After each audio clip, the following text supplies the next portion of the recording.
Hello students, आज हम पढ़ेंगे structure of a cell. Cell क्या है? सेल है हमारी बॉडी की बेसिक फंक्शनल यूनिट, हमारी बॉडी की वो सबसे छोटी इकाई जिसमें कि लगातार डे एंड नाइट काम होता रहता है। This term is firstly coined by Robert Hooke in 1665। ये टर्म सबसे पहले दी थी रॉबर्ट हुक ने इन 1665 में। तो आज हम पढ़ेंगे सेल की स्ट्रक्चर। तो सेल ऐसी छोटी इकाई है जिसको हम नेक्ड आई से नहीं देख सकते, जिसको हमने अगर उसकी स्टडी करनी हो that will be possible with the help of highly magnified microscope. तो आज हम इसकी स्ट्रक्चर के बारे में पढ़ेंगे। First of all, what is cytology? Cytology जो टर्मिनोलॉजी है, इसका मतलब क्या है? The study of cell. Study of a cell is called cytology, and the second terminology related to cell and tissue is histology. Histology मतलब study of tissue.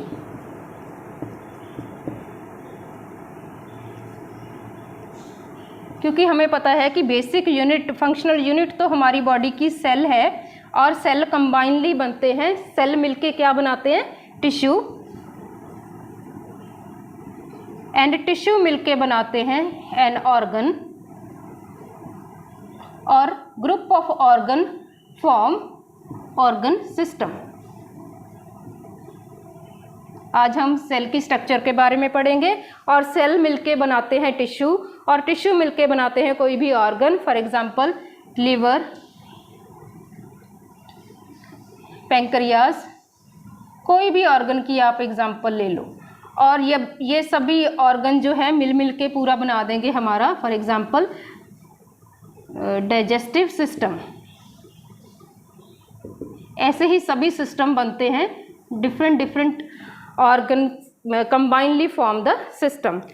So this is a introduction about the cell. तो next हम पढ़ेंगे structure of cell in detail. In a structure of cell there are main 3 structures.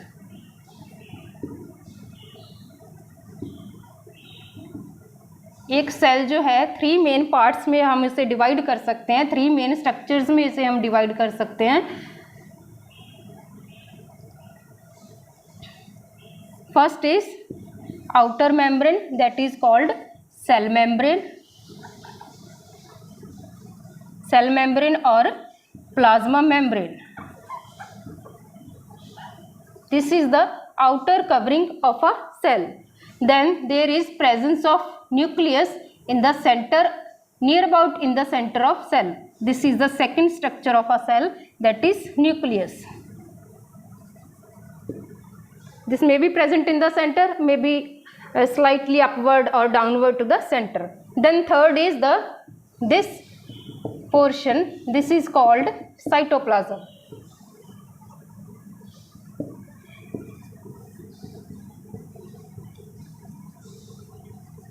These are the main 3 structures of a cell. तो ये 3, चाहे component बोल लो, चाहे 3 parts बोल लो cell के, ये है 3 parts of a cell. Cell membrane, जिसे हम प्लाज्मा मेम्ब्रेन भी बोल सकते हैं, that is the outer covering of a cell. ये आउटर कवरिंग है, इसका नाम है सेल मेम्ब्रेन। तो सेंटर में क्या प्रेजेंट है? Nucleus which contain the genetic material. Cell के सेंटर में प्रेजेंट होता है न्यूक्लियस, और जिसके पास प्रेजेंट होता है हमारा जेनेटिक मटेरियल, जो जनरेशन टू जनरेशन आगे पास होता रहता है, जीन्स जो आगे पास होते रहते हैं। Then in between the nucleus and cell membrane there is presence of jelly like substance, that is called cytoplasm, which contain number of organelles. क्या जी? ये साइटोप्लाज्म होता है between the plasma membrane and nucleus. This portion is jelly like substance and this name of this portion is cytoplasm. और cytoplasm के बीच छोटी छोटी चीज़ें प्रेजेंट होती है, that are called cell organelles, जिसकी आगे हम डिटेल में पढ़ेंगे सेल की स्ट्रक्चर में। So these are the main 3 parts of a cell, cell membrane, nucleus and cytoplasm.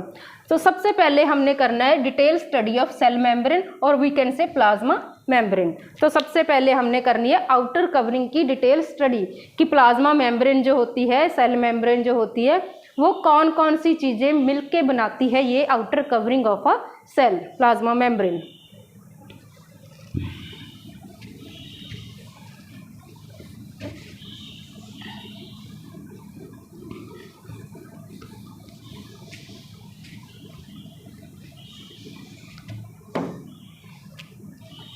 Structure of plasma membrane.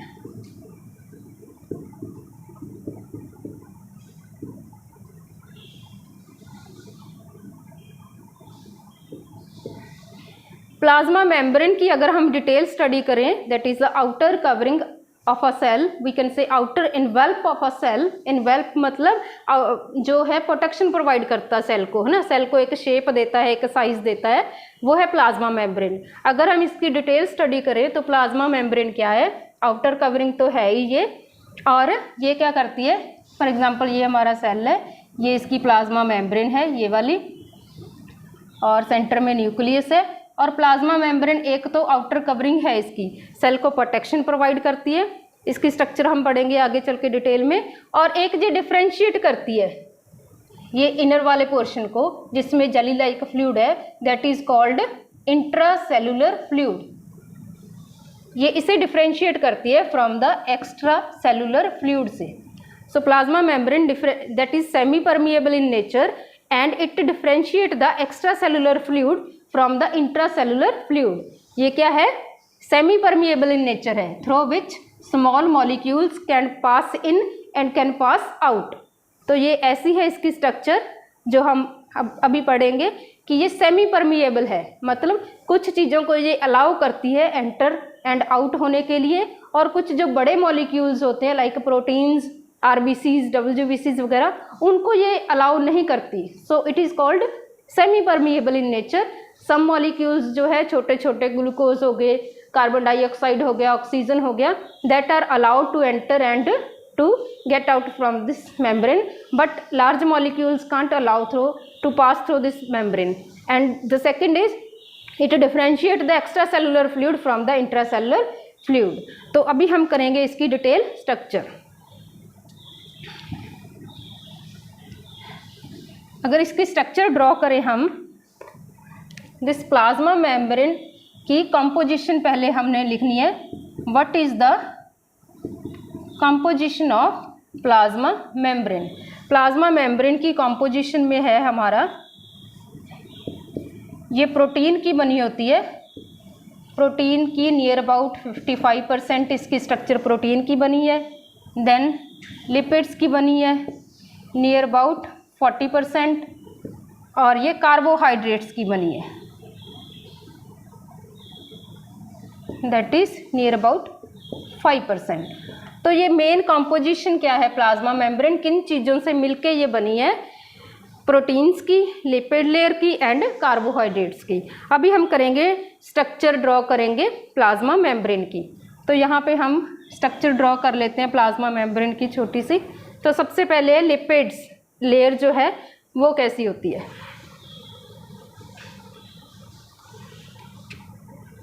सबसे पहले है प्लाज्मा मेम्ब्रेन की, कौन कौन से लिपिड्स जो हैं बनाते हैं प्लाज्मा मेम्ब्रेन की स्ट्रक्चर। तो ऐसे हम ड्रॉ करेंगे प्लाज्मा मेम्ब्रेन की structure.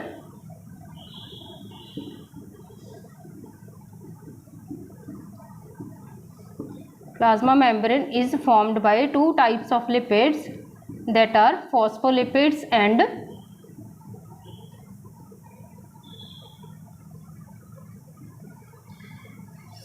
in the lipids there are presence of 2 type of structures, that is phosphorus group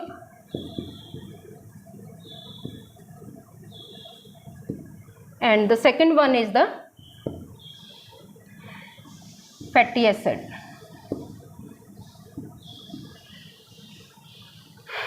Under the phosphorus group and fatty acid, they combinedly form the phospholipid layer of the plasma membrane. So out of phospholipids there is head portion and tail portion. This portion of phospholipid molecule is called head portion and this fiber like portion is called tail portion of the phospholipid molecule. जो head वाला portion होता है that form the outer side and tail वाला portion होता है that form the inner side of the phospholipid molecule. जो head है that is hydrophilic in nature. जो हेड वाला पोर्शन है that is water soluble, that is water lovable, and जो tail वाला पोर्शन है दैट इज हाइड्रोफोबिक। ये क्या है, वाटर रिपेलेंट है, वाटर हेटर है ये वाला पोर्शन, टेल वाला portion. So this is about the phospholipid layer of the plasma membrane. जो पहले हमने किया था कि प्लाज्मा मेम्ब्रेन की जो है structure, it is mainly formed by protein, lipid and carbohydrates. तो आउट ऑफ 3 जो है हमारा लिपिड वाला जो है portion that is formed by phosphorus group and fatty acid group. और फॉस्फोलिपिड में अगर हम देखें तो it has head portion and tail portion. Head portion is hydrophilic in nature and tail portion is hydrophobic in nature. ये water की तरफ attract होता है और ये वाटर को रिपेल करता है, वाटर से ही दूर जाता है। Then next is the then what is the function of phospholipid chain. ये जो फॉस्फोलिपिड लेयर है प्लाज्मा मेम्ब्रेन की, इसका फंक्शन क्या है। तो फॉस्फोलिपिड, इसके नाम से क्लियर है कि ये फैट सॉल्युबल जो चीज़ें होती है, for example oxygen, carbon dioxide, glucose, alcohol, उनको ये अलाउ करता है to pass through the cell membrane. ये फॉस्फोलिपिड जो है लेयर, जो लिपिड सॉल्युबल विटामिन्स वगैरह होते हैं ये उनके थ्रू पास आउट हो जाते हैं, और जो फैट सॉल्युबल विटामिन्स वगैरह नहीं होते, जब बिग मॉलिक्यूल्स होते हैं, they can't pass through this phospholipid chain. The second is this is about lipid layer, and the second is the protein layer, protein portion of the plasma membrane। तो protein यहाँ पे है 2 तरह की। ये plasma membrane जो है यहाँ पे कौन कौन सी प्रोटीन प्रेजेंट है। First is integral protein,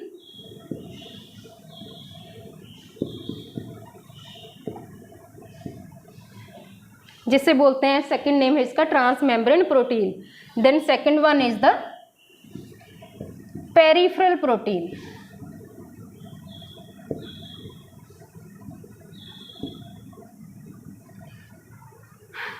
there is presence of 2 types of proteins in the cell membrane. First one is the integral protein and the second one is the peripheral protein. जो integral protein present होती है cell membrane में, जो present होती है integral protein, इससे नाम से ही क्लियर है कि ये ऑक्यूपाई कर लेती है integral whole thickness of the plasma membrane. तो ये कैसे प्रेजेंट होती है प्लाज्मा मेम्ब्रेन में, इंटेग्रल प्रोटीन कैसे प्रेजेंट होती है, ये इंटायर लेंथ को, जितनी भी इसकी थिकनेस है, इंटायर लेंथ को ये पूरी तरह कवर अप कर लेती है। देन पेरिफेरल प्रोटीन, जैसे पेरिफेरल एरियाज है, इनर साइड हो गई, आउटर साइड हो गई, जो पेरिफेरल एरियाज है वहाँ पे कुछ कुछ जगह पे जो प्रोटीन प्रेजेंट होती है that is called peripheral proteins. For example inner side of the cell membrane and outer side of the cell membrane there is presence of peripheral proteins. Then next portion is the carbohydrates।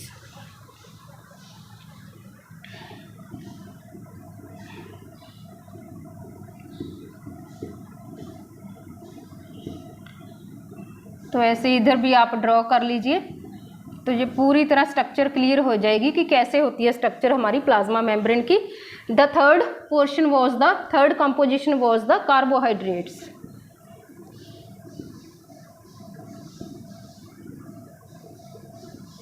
जो carbohydrates present होते हैं ये combinedly किसी चीज़ के साथ attached होते हैं, या तो ये प्रोटीन के साथ अटैच होंगे या जो लिपिड मॉलिक्यूल के साथ ये अटैचमेंट होके यहाँ पे प्रेजेंट होंगे। तो जो कार्बोहाइड्रेट्स प्रोटीन के साथ अटैच होते हैं दैट आर कॉल्ड ग्लाइकोप्रोटीन्स। मतलब कार्बोहाइड्रेट जो हैं that are present in 2 forms. जो प्रोटीन के साथ अटैच होते हैं that are called glycoproteins, and जो फॉस्फोलिपिड मॉलिक्यूल के साथ अटैच होते हैं दैट आर कॉल्ड ग्लाइकोलिपिड्स। तो यहाँ पे क्या हो गया, कार्बोहाइड्रेट्स भी हमारे टू फॉर्म में अटैच होते हैं, या तो ये प्रोटीन के साथ अटैच होंगे या फिर ये फॉस्फोलिपिड जो मॉलिक्यूल है उनके साथ अटैच होंगे। और वैसे ही अटैचमेंट के अकॉर्डिंग इनके नाम दिए गए हैं। जो प्रोटीन के साथ अटैच हैं that are called glycoproteins, and जो लिपिड मॉलिक्यूल के साथ अटैच हैं that are called glycolipids. So this was all about the composition of plasma membrane. जो हमारी प्लाज्मा मेम्ब्रेन है इसकी कॉम्पोजिशन क्या है, ये लिपिड लेयर की बनी है। फॉस्फोलिपिड में जो हेड एंड टेल पोर्शन हमने पढ़ा, फिर हमने यहाँ पे हमने एक चीज़ और मेंशन करनी है, फॉस्फोलिपिड और प्लस कहीं कहीं यहाँ पे प्रेजेंट है cholesterol molecules. Phospholipids plus cholesterol molecules, दो तरह के लिपिड हैं यहाँ पे प्लाज्मा मेम्ब्रेन में प्रेजेंट, फॉस्फोलिपिड्स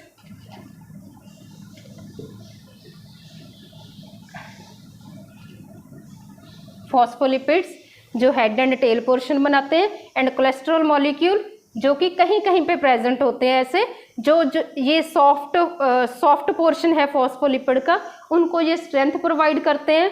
और जो हमारी प्लाज्मा मेम्ब्रेन की पूरी जो स्ट्रक्चर है उसे जो कोलेस्ट्रॉल मॉलिक्यूल क्या है, स्ट्रेंथ प्रोवाइड करते हैं। और सेल की पूरी शेप एंड साइज को जो क्या है सपोर्ट प्रोवाइड करेंगे, और सेल की शेप जो है वो मेंटेन रहेगी with the help of these cholesterol molecules. So this was all about lipid layer. Secondly, we discussed the protein layer, that are integral protein and peripheral proteins. And third composition was carbohydrates that are present with the help of combination, that are glycoproteins and glycolipids. So this was all about the composition of plasma membrane. Next हम करेंगे, ये तो covering के बारे में अभी हमने पढ़ा है। नेक्स्ट हम पढ़ने जा रहे हैं structure of nucleus and detail structure of cytoplasm and its organelles. तो अभी हमने डिटेल में डिस्कस किया था plasma membrane, outer covering of the cell. तो नेक्स्ट हम पढ़ेंगे डिटेल में अभी न्यूक्लियस के बारे में। This central body is called nucleus. तो न्यूक्लियस की अगर हम हाईली मैग्नीफाइड माइक्रोस्कोप के साथ स्टडी करें, ये जो सेल के अंडर राउंड बॉडी प्रेजेंट है दैट इज कॉल्ड न्यूक्लियस, इसको अगर हम देखें तो that this is also divide into main 3 portion. It's outer covering is called nuclear membrane,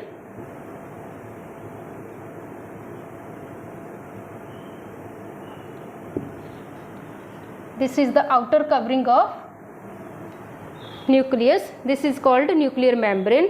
और जो ये वाला पोर्शन है साइटोप्लाज्म जैसे न्यूक्लियस के अंदर भी ये पोर्शन है, this is called nucleoplasm.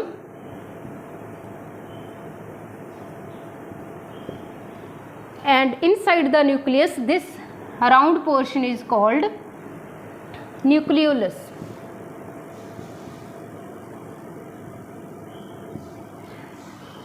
Means nucleus, this nucleus is again divided into 3 main portions.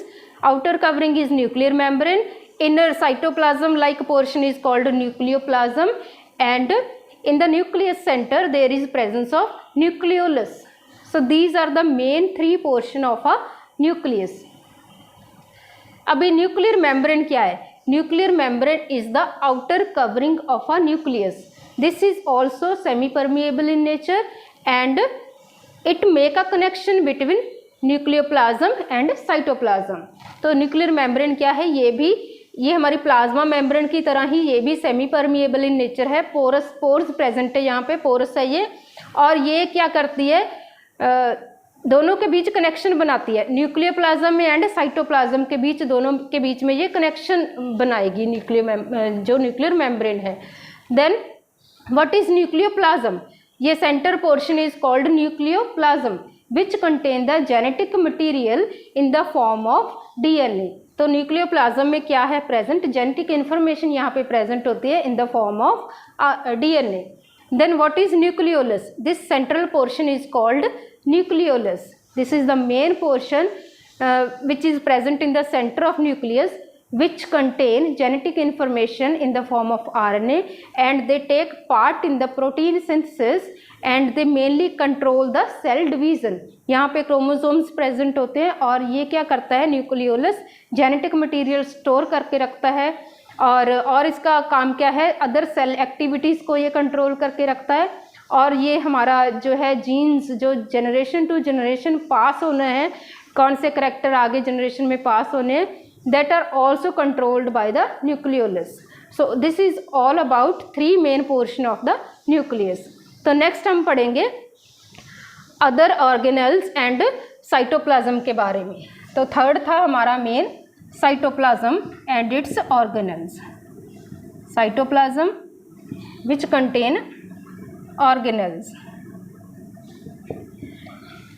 तो अभी हमने पढ़ लिया हमारे सेल में से, अभी हमने पढ़ लिया जो मेन प्लाज्मा मेम्ब्रेन की कंपोजिशन के बारे में भी पढ़ लिया और न्यूक्लियस के बारे में भी पढ़ लिया और अभी हमारा थर्ड पोर्शन है जो सेल का जिसके बारे में अभी हमने पढ़ना है, that is this jelly like portion that is present between the nucleus and plasma membrane. This portion jelly like portion this is called cytoplasm which contain different organelles.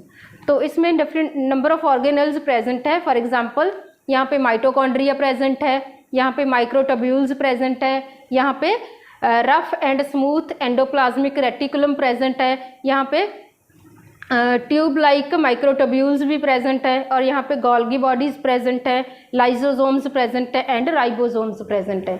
These are the different organelles of a cell. तो सभी के बारे में आपने अभी पढ़ना है हमने थोड़ा थोड़ा। So first of all what is mitochondria. तो माइटोकॉन्ड्रिया क्या है, सेल का एनर्जी हाउस, सेल की ओवरऑल एनर्जी प्रोडक्शन जो सेल को एक्टिविटीज़ के लिए चाहिए, प्रोटीन फॉर्मेशन के लिए, डाइजेशन के लिए, कोई चीज़ अब्जॉर्ब करनी है, कोई चीज़ एक्सपेल आउट करनी है, तो एनर्जी एटीपी की फॉर्म में कौन बनाता है, हमारा mitochondria. That's why this is called power house of a cell. Then next is endoplasmic reticulums. So there is presence of two type of endoplasmic reticulum, rough endoplasmic reticulum and smooth endoplasmic reticulum। तो जो endoplasmic reticulum है ये दो तरह का होता है, rough endoplasmic reticulum and smooth endoplasmic reticulum. ये जो है endoplasmic reticulum that is somewhat attached to the nucleus. तो न्यूक्लियस में जो प्रोटीन बनती है that is formed with the help of ribosomes present on the endoplasmic reticulum। जो endoplasmic reticulum के ऊपर ये छोटे छोटे राइबोसोम लगे होते हैं उनका नाम है रफ एंडोप्लाज्मिक रेटिकुलम और we can say granulocyte endoplasmic reticulum, क्योंकि ये ग्रेन्यूल्स फॉर्म में इनके ऊपर क्या है, राइबोसोम्स लगे हुए हैं that play important role in the protein synthesis. तो जिन पे ये राइबोसोम नहीं लगे that are called smooth endoplasmic reticulum. Rough का मेन रोल है प्रोटीन सिंथेसिस करना और स्मूथ एंडोप्लाज्मिक का मेन रोल है लिपिड्स को बनाना, कार्बोहाइड्रेट्स को बनाना एंड कोलेस्ट्रॉल को बनाना हमारे सेल में। Then next is the Golgi bodies. Golgi body is the third main organelles of this cell. Golgi bodies क्या है, that is also a tube like portion. ये भी एक एंडोप्लाज्मिक रेटिकुलम की तरह ही रिजेंबल करती है इसकी स्ट्रक्चर, वैसे ही ट्यूबुलर और जॉइंट फॉर्मेशन वाली इसकी स्ट्रक्चर है। और ये क्या करता है, जो एंडोप्लाज्मिक रेटिकुलम ने प्रोटीन बना दी, जहाँ इन्होंने जो कार्बोहाइड्रेट्स कोलेस्ट्रॉल वगैरह बना दिए, गोल्गी बॉडी ने जहाँ पे भी ज़रूरत है सेल में उनको ट्रांसफ़र करना है। So that's why Golgi bodies और Golgi operators are called post office of a cell, क्योंकि ये सभी जगह पे ज़रूरी चीज़ें ये पहुँचाता है, ट्रांसपोर्ट करता है। That's why this is called transport और office post office of a cell. Then next in some parts there is presence of ribosomes and they play important role in the protein synthesis. Then these small molecules, tube like round structures are present in the cell that are called lysosomes.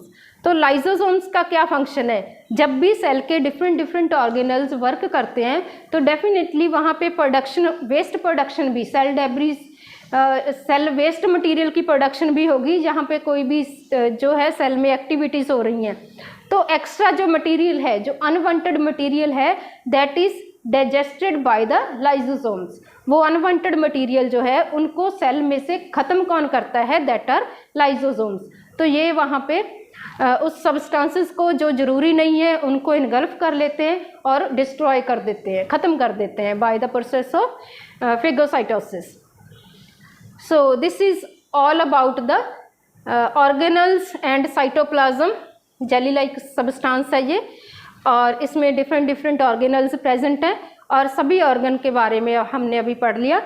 So there are also some organs like microfilaments and microtubules that play important role during the cell division. जब भी cell division होती है, mitosis and meiosis, तो ये filament like structure है that form the spindle formation during the cell division. क्योंकि mitosis में हमें पता है कि सेल डिवाइड होके दो डॉटर सेल्स बना लेता है, और मियोसिस में जो है सेल डिवाइड होके आगे चल के पहले 2 बनाता है और फिर एंड में 4 डॉटर सेल्स बना लेता है। तो इसके बारे में हम नेक्स्ट लेक्चर में डिस्कस करेंगे। So this was all about the cell, that is the basic functional unit of our body. आज हमने इसके बारे में पढ़ा, सेल के बारे में। सबसे पहले हमने इसकी आउटर कवरिंग प्लाज्मा मेम्ब्रेन की स्टडी की, फिर हमने सेंटर में जो न्यूक्लियस है उसके फर्दर 3 पार्ट्स की स्टडी की, फिर हमने साइटोप्लाज्म जो मेनली ब्लैंक खाली पोर्शन है उसके बारे में पढ़ा कि ये जेली लाइक पोर्शन है और इसमें क्या क्या चीज़ें प्रेजेंट है, क्या क्या ये अपने अंदर है, क्या कंटेन करता है, नंबर ऑफ डिफरेंट ऑर्गेनल्स। तो होप सो आपको सभी को ये क्लियर हो गया होगा structure of a cell. Thank you.